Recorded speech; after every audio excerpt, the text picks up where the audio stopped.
Hello friends, welcome to my YouTube channel the student academy. मैं PK Mehta आप सबों का स्वागत करता हूं।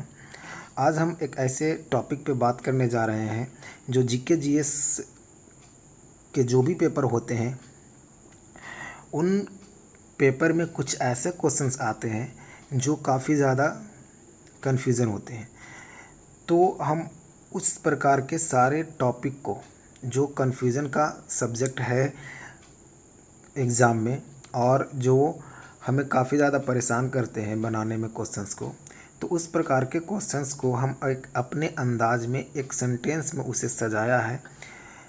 उसी का कुछ डेमो हम आपके लिए लेकर आए हैं। वैसे तो मेरे पास पूरी एक डायरी ही भरा हुआ है, क्योंकि हम जीके को रटते बहुत कम हैं और हम कुछ ऐसा सेंटेंस बनाकर उसे अपने अंदाज में पेश करते हैं कि एक सेंटेंस याद कर लेने के बाद 5 से 6 क्वेश्चन 10 क्वेश्चन उससे भी अधिक क्वेश्चंस हम उससे बना लेते हैं और कभी कन्फ्यूज़न नहीं होता है उस क्वेश्चंस में कि आंसर ए होगा या बी होगा।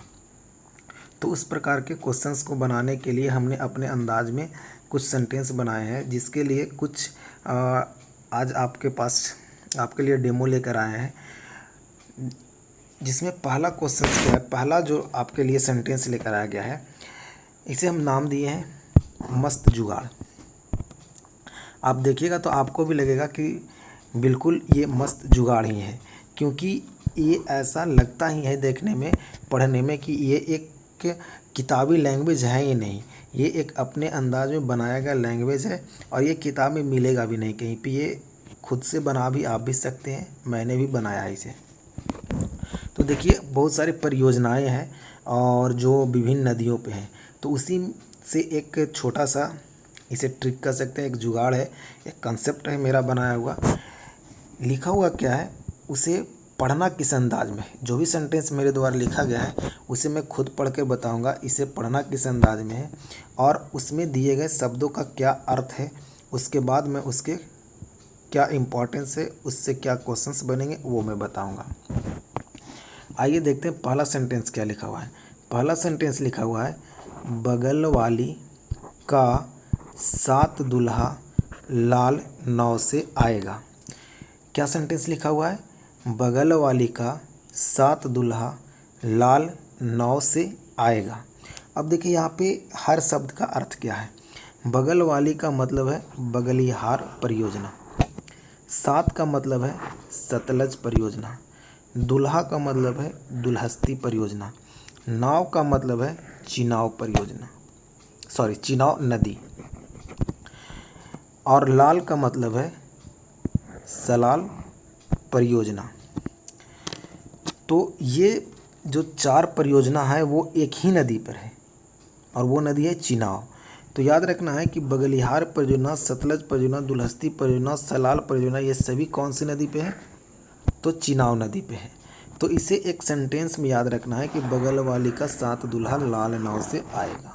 बस इतना ही याद रखना है, 4-5 बार बोलिए, आपको भी याद हो जाएगा कि बगल वाली का 7 दूल्हा लाल नाव से आएगा। बगल वाली का मतलब बगलिहार परियोजना, 7 का मतलब सतलज परियोजना, दूल्हा का मतलब दुल्हस्ती परियोजना, लाल का मतलब सलाल परियोजना, नाव का मतलब चिनाव नदी। तो चिनाव नदी पे ये 4 परियोजनाएं हैं। कौन कौन, बगलिहार, सतलज, दुल्हस्ती और सलाल परियोजना। तो आप देखिए यहाँ से कितने क्वेश्चंस बन गए आपके। एक सेंटेंस याद रखने से 4 से 5 क्वेश्चन आप आसानी से बना लिए। उसी प्रकार से अगला जो है वो संधि है दिया हुआ। विभिन्न संधियाँ हुई है भारतीय इतिहास में और विश्व इतिहास के कालखंड में। उसी में से एक छोटा सा 2-4 संधि का एक ट्रिक बनाए हैं। वैसे तो और भी ट्रिक बना हुआ है काफ़ी सारे संधि का, लेकिन एक छोटा सा डेमो है। देखिए इसे पढ़ना कैसे, इसके सेंटेंस को कह रहा है, 2, 9, 16, 18 को वे आंसू मंद थे। क्या पढ़ना है कि 2, 9, 16, 18 को वे आंसू मंद थे। ये सेंटेंस है कि 2, 9, 16, 18 को वे आंसू मंद थे। ये सभी जो घटनाएं हैं वो 1800 ईस्वी की घटनाएं हैं। तो 2 का मतलब क्या है, 1802, 9 का मतलब क्या है, 1809, 16 का मतलब क्या है, 1816, और 18 का मतलब क्या है, तो 1818।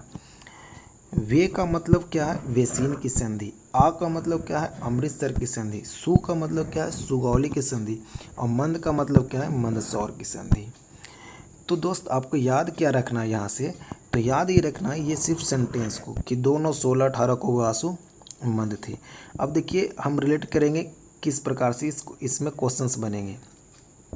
तो आप देखिएगा यहाँ पे क्वेश्चंस को कि 1802 में वेसीन की संधि, 1809 में अमृतसर की संधि, 1816 में सुगौली की संधि और 1818 में मंदसौर की संधि।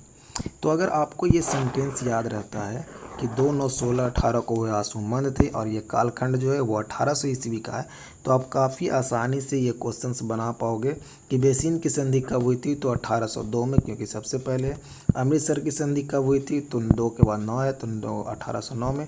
सुगौली की संधि 1816 में और मंदसौर की संधि 1818 में। इस प्रकार अगला जो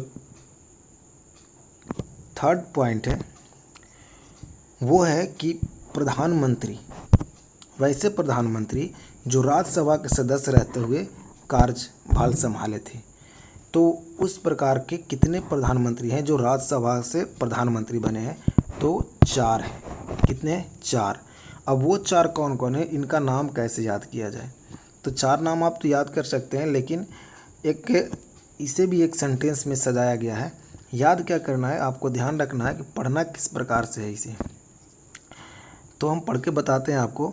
इसे पढ़ना है कि I.K. इंदिरा H.D. मन, I.K. इंदिरा H.D. मन राज्यसभा से PM बन। क्या पढ़ना है, I.K. इंदिरा H.D. मन राज्यसभा से PM बन। I.K. का मतलब इंद्र कुमार गुजराल, इंदिरा का मतलब इंदिरा गांधी, H.D. का मतलब H.D. देवगौड़ा और मन का मतलब मनमोहन सिंह। तो ये 4 वैसे व्यक्ति हैं जो जब प्रधानमंत्री बने थे तो वो राज्यसभा से सदस्य थे। याद रखना है, क्या याद रखना है कि I.K. इंदिरा H.D. मन राज्यसभा से PM बन। नेक्स्ट चौथा जो है वो है प्रशांत महासागर की गर्म जलधाराएं। देखिए महासागर की 2 प्रकार की जलधाराएं होती है, एक गर्म और एक ठंडी। तो हर महासागर की जलधाराएं हैं, कुछ गर्म है तो कुछ ठंडी है।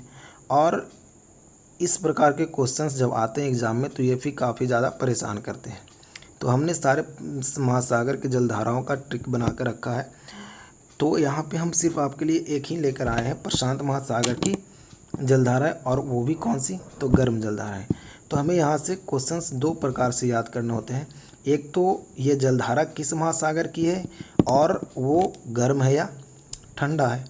तो प्रशांत महासागर की हम गर्म जलधाराएं की बात करें तो उसके लिए जो सेंटेंस बनाया गया है वो है क्यों अल्लाह नीनो सीमा।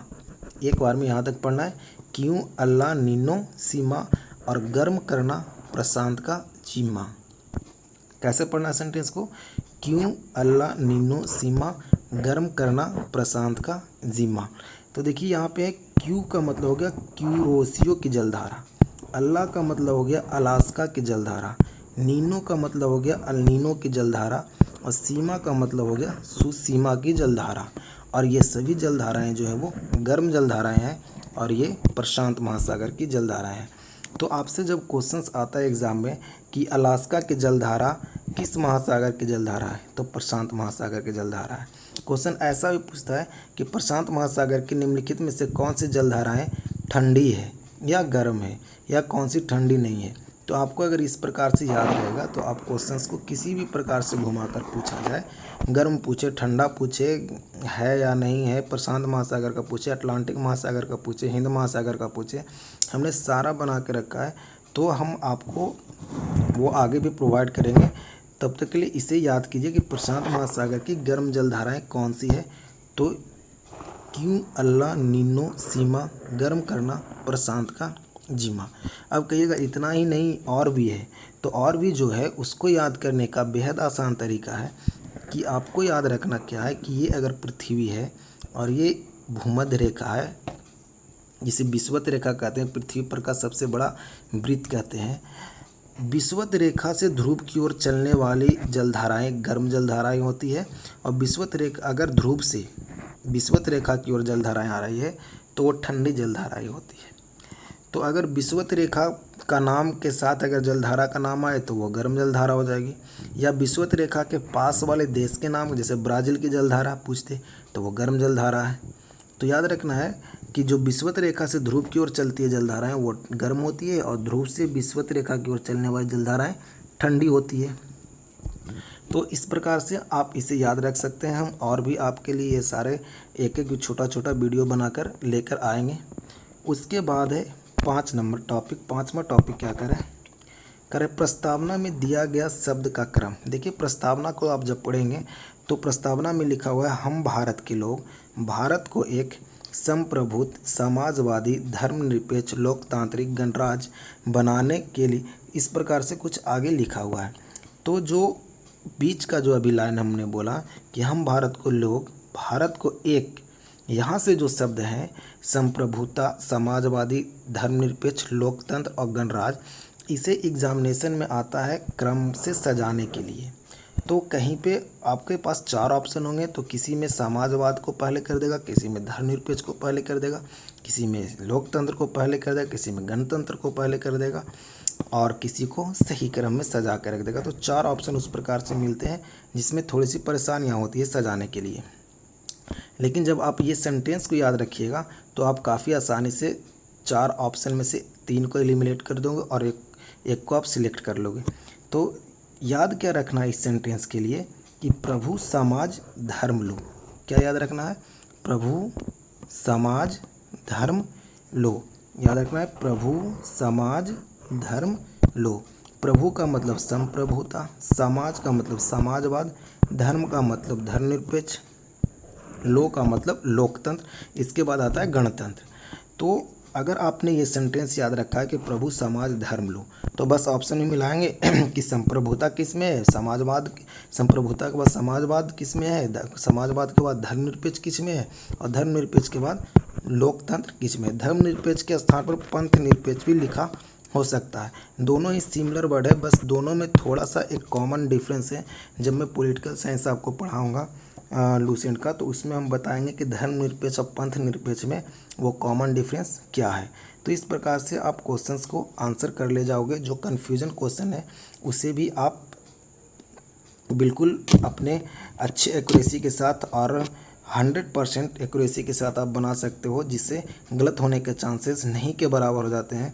और आप जो समस्याएं आती है एग्ज़ाम में कि 1 नंबर 2 नंबर से जब हमारा रिजल्ट रुक जाता है, तो इस प्रकार के क्वेश्चन को अगर आप सॉर्ट आउट कर लेते हो, अगर सही से आंसर कर लेते हो, तो आपका रिज़ल्ट और मेरिट लिस्ट बनने में काफ़ी मदद होता है। तो इस प्रकार के वीडियो हम आपके लिए लेकर आते रहेंगे। आपको अगर हमारा वीडियो पसंद आता है तो वीडियो को लाइक करें और शेयर करें। अगर आप हमारे चैनल पर नए हैं तो हमारे चैनल को सब्सक्राइब करें और अपने व्हाट्सएप ग्रुप में भी शेयर करें इसे, और अपने दोस्तों को भी बताएं ताकि वो भी इसे सब्सक्राइब करें और इस वीडियो से वो भी लाभ प्राप्त करें। तब तक के लिए धन्यवाद। फिर मिलते हैं नेक्स्ट वीडियो में।